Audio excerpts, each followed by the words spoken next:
일제시기 타이완에 살았던 사람들의 일상을 들여다보는 타이완 주간신보의 진행자 서승임입니다.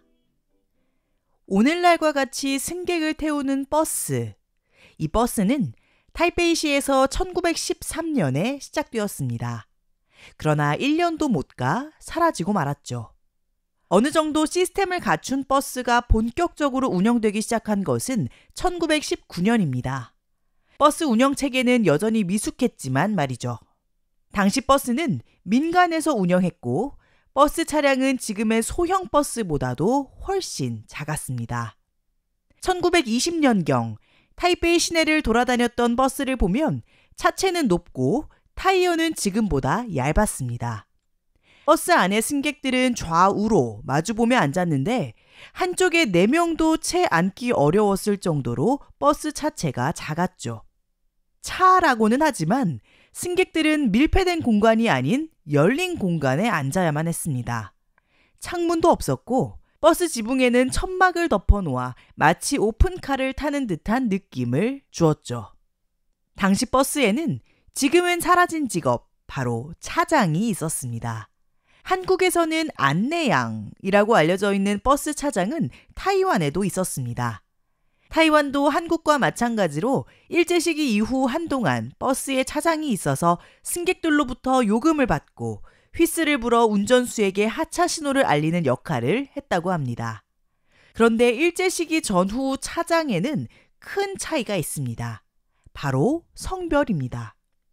우리의 예상과는 다르게 일제시기 타이완의 차장은 대부분 남성이 맡았다고 하죠. 그런데 남성 차장은 당시 버스 안에서 여러 풍기문란 사건을 일으키면서 사회 문제가 되었습니다. 1920년 한 독자가 투고한 기사에 따르면 타이페이 따다오청에서 멍자를 오가는 버스에는 여학생이나 간호사 등 젊은 여성 승객들이 많았는데 왕 씨와 예 씨 성을 가진 두 남성 차장이 차가 정차하거나 내릴 때 여성 승객들을 손과 발로 성추행을 일삼았다고 합니다. 이로부터 2년 후 버스 회사는 차장을 두는 게 문제가 많다고 판단해 해당 남성 차장을 없앴고 1928년 3월에야 타이페이 버스에 처음으로 여성 차장을 새로 임용하기 시작했습니다. 이렇게 임용된 6명의 여성 차장 중 4명은 타이완 여성이었다고 하네요.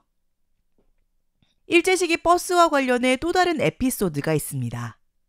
1924년 8월, 큰 태풍이 지나가자 도시 곳곳이 물에 잠겼는데요. 타이페이 공관에서 신디엔 사이에는 소수레나 손수레가 끊임없이 오가며 재해 복구에 필요한 자재를 나르고 있었습니다.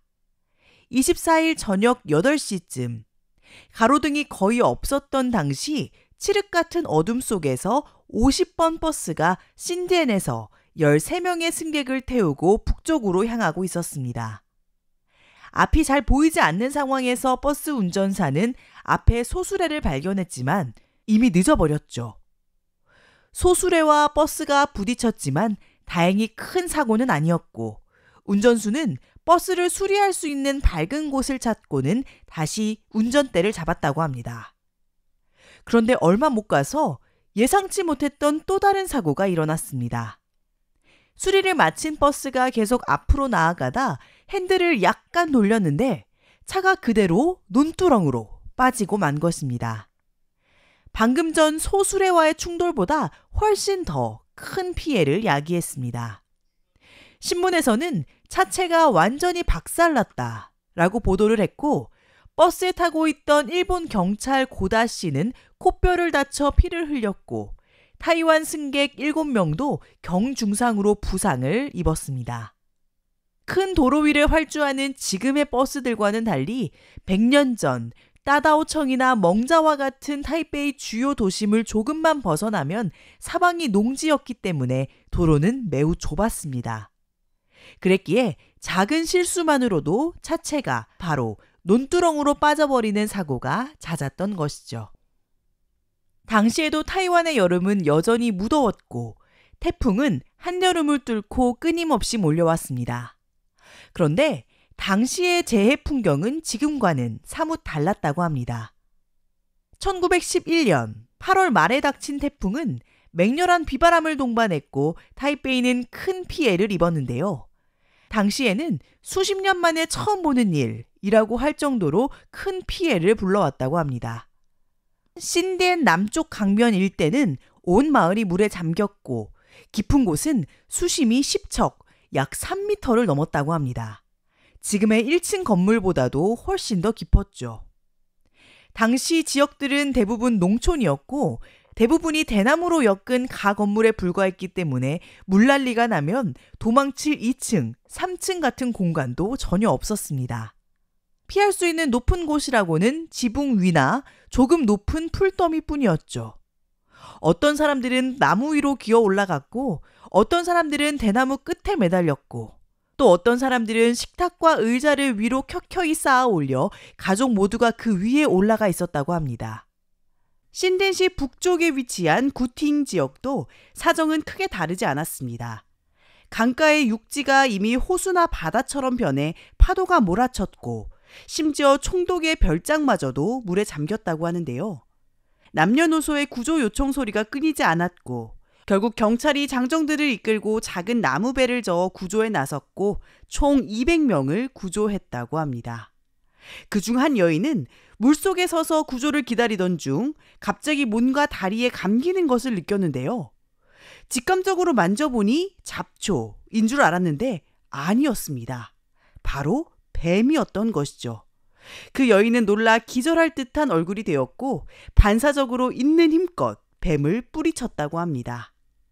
신문은 여인이 구조되어 배에 오른 뒤에도 여전히 몸을 파르르 떨고 있었다고 보도했습니다. 100년 전 서민들의 집은 너무나 빈약했기 때문에 태풍이 한번 불어닥치면 강풍과 폭우를 견디지 못했습니다. 태풍이 지나가고 나면 집이 무너져 버렸기 때문에 밥을 지을 부엌도 먹을 쌀도 없어지는 사람들이 한 무더기씩 생겨났죠. 그래서 태풍 피해 이후에는 늘 자비로운 유지, 부자들이 등장했다고 합니다. 예를 들어 지금의 신베이시 쫑허구에 속하는 지역에서는 수백 명의 이재민이 부자 린메이칭의 집으로 모두 피신했습니다. 당시 신문에 따르면 그의 집은 막 새로 지어져서 견고하고 무너지지 않았다고 하는데요. 아마도 벽돌집이었을 것으로 추정됩니다. 린메이칭은 여기서 멈추지 않고 몇백 근의 쌀로 밥을 지어 이재민들이 굶지 않도록 도왔습니다. 다른 지역도 마찬가지입니다. 다른 지역의 유지는 인근 소장농을 불러 죽을 쑤게 한 후 아는 사람 모르는 사람 할 것 없이 모두에게 따뜻한 한 그릇을 제공했고 이렇게 부자들이 쌀을 기부하고 죽을 나눠주는 것은 옛날 타이완의 태풍 재해 이후의 전형적인 풍경이었다고 합니다. 현재 타이완인들은 태풍이 지나가고 난 뒤 단전 혹은 단수는 겪어봤을지 몰라도 소금이 부족한 상황은 겪어보지 못했을 텐데요. 1929년에 타이베이 사람들은 태풍으로 인해 소금이 부족한 상황을 겪었습니다. 신문에 따르면 태풍의 영향으로 타이베이 시내에서는 작은 가게에 가도 다들 소금이 없다고 했고 각 가정은 매우 고통스러워했다고 했는데요. 이유는 철도 운행이 중단되면서 저 남부 타이난에서 소금을 운반해올 수 없었기 때문입니다. 그러나 태풍이 휩쓸고 난 뒤 채소값이 오르는 건 예나 지금이나 똑같습니다. 100년 전 타이베이의 주요 채소 산지는 신庄, 반차오, 쓰린 등이었고 타이베이 외곽에 위치한 각 농지의 농산품들이 따다오청 시장에 모여 소매로 유통되었는데요. 1924년 8월 초 태풍이 휩쓸고 지나가자 채소 가격이 폭등했다고 합니다. 당시 신문에는 무 한 단의 가격이 이렇게 보도되었습니다. 4일에는 4엔, 5일에는 5엔, 6일에는 교통이 끊겨서 물품이 없음, 그리고 7일에는 6엔, 8일에는 8엔. 이 소식을 접한 100년 전 사람들은 아마도 가슴이 두근두근 거렸을 것입니다. 지금까지 어반 스케쳐스 타이베이의 진행자 서승임이었습니다.